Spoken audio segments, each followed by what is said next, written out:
Hello and welcome to Three Questions With. Got my friend Kat Blake with us today. Hi, Kat. Welcome to the show.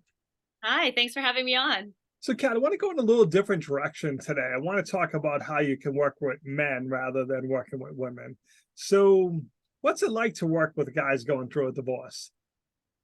So I think people are always surprised because I think they assume that I only work with women, but about half my caseload is actually men. Um, and so the reason why I feel very passionately about helping men is because what I notice is that a lot of men tend to isolate during their divorce process for a number of reasons. I think one is that women are natural networkers. They tend to, look around, find resources. Men tend to shut down also because of societal pressure to not talk about feelings. And so they're really in a tough spot as they go through their divorce process.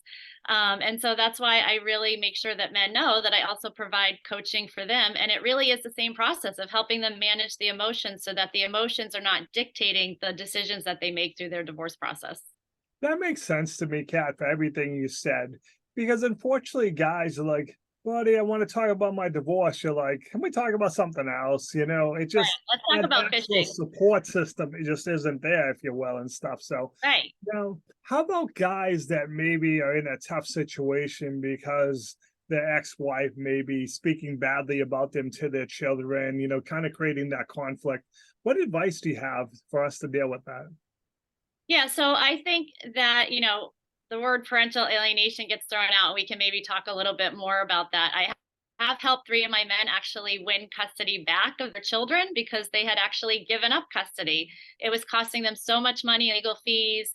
The children were being turned against them, and they felt like that was the best thing for them to do, and it's not. So the advice I give dads is don't give up. You're not alone. There are support services around the greater Boston area for dads that are dealing with this. Send out messages to your kids, send out text, phone call. If they're not responding, if mom's blocking it, just keep doing it and don't give up because kids tend to get the full picture when they get older. They tend to get it eventually. So talk to me a little bit more about that expression parental alienation for someone like myself who's never heard the term before. Right. So some people think it's junk science. I've worked with people on both sides of it, men who've been alienated as well as women who have been alienated. But there's a whole host of people that believe it doesn't exist. There's judges that believe it doesn't exist, and that it's actually just used as a defense strategy for somebody who is accused of being an abuser, which it does happen sometimes. But really, what it is it's a systematic process of turning your children against the other parent, whether it's through telling stories, whether it's through sharing adult information, legal information to the kid. But the kid eventually turns on that parent and chooses not to spend any time with them. So, like you said, unfortunately, a lot of times because we don't have a support system, we let our Mhm. emotions get the best of us. We make Yeah. decisions based on emotions. What advice do you Mhm. have for guys going through a divorce to, encourage them not to just act, that way? Well, that's why divorce coaches are so great because we really help you separate the emotion from the logical work. Divorce is really a business transaction at the end of the day, but you've had a relationship with this person for 25, 30 years. You've raised children with them. Maybe you own a business with them. But guys, just like women, let their emotions dictate their behavior in the divorce process. So, for example, I've worked with, maybe there was an affair involved, and that certainly makes things more heated. But often, men, what I see is that they will be motivated through guilt, and they will often be overly generous, like whether it's in mediation or litigation, because they want to. If I throw this money at this, if I get this, then I can feel better about this, and that can often lead them to a really dangerous position for themselves. Yeah, unfortunately, I have seen that. Well, like you said, Yeah. through whatever, like, hey, I have friends, she's still the mother of my children. I want to provide, and I understand that, but you still need to have a place to live too. I've seen people Absolutely. just get in way over the head. I'm like, but now what are you Yeah. doing? You're hoping that your buddy's going to let you sleep on their couch for the rest of your life.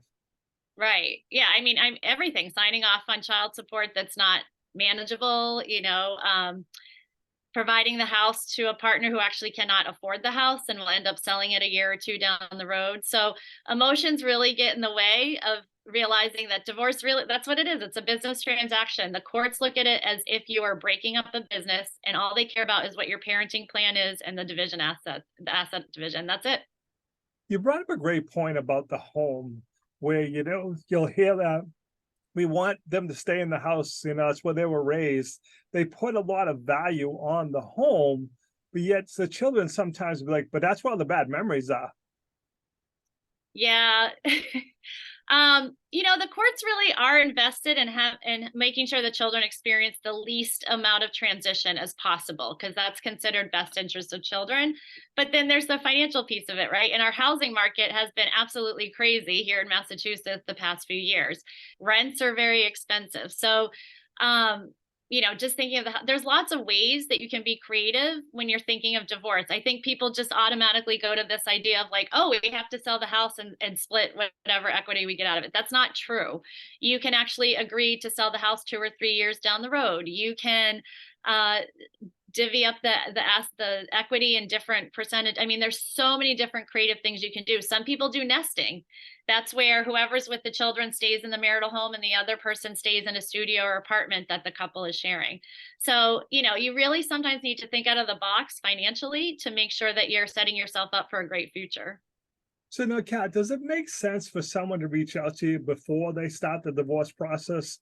Hey, I'm thinking about this. What are some of the things I should think about before I do it? So you don't make those common mistakes we just talked about. Does that make sense? Yes. I mean, the earlier you reach out to a divorce coach, the better. We save you money because you're calling me, you're fielding all your questions through me. I try to answer as much as you can. I'm not an attorney, but I do know some basics about the process. And I know feedback. I've been working in this field for a long time now. The other thing is you get the emotional support. But one of the things that divorce coaches really are great at is we help you pick your legal representative. Most people think when you go through divorce, oh, it's going to be like Kramer versus Kramer, right? It's war. I got to get the shark attorney. She's going to get a shark attorney. We're going to be battling. It doesn't have to be like that. You can actually mediate most of your agreement and work with separate attorneys for certain parts where it's sticky and you guys can't come to an agreement. There's all these different ways to get through the divorce process. So sometimes when you go out and you hire that expensive shark attorney, what you're doing is you're setting the stage for war, and that's going to damage the possibility of great co-parenting on the other end of it. So I help you sift through and decide who is the best person for you, and also who's in your price point, right? Why are you paying an attorney who's $900 an hour and a travel fee to come up from Boston and be a celebrity when you don't need it? Yep. But often mediation is the way to go, as long as you can be Oh, sensitive yeah, with each other, right? absolutely. Across the board, that's the way to go. So, Kat, if people have further questions, what's the best way for them to reach out to you?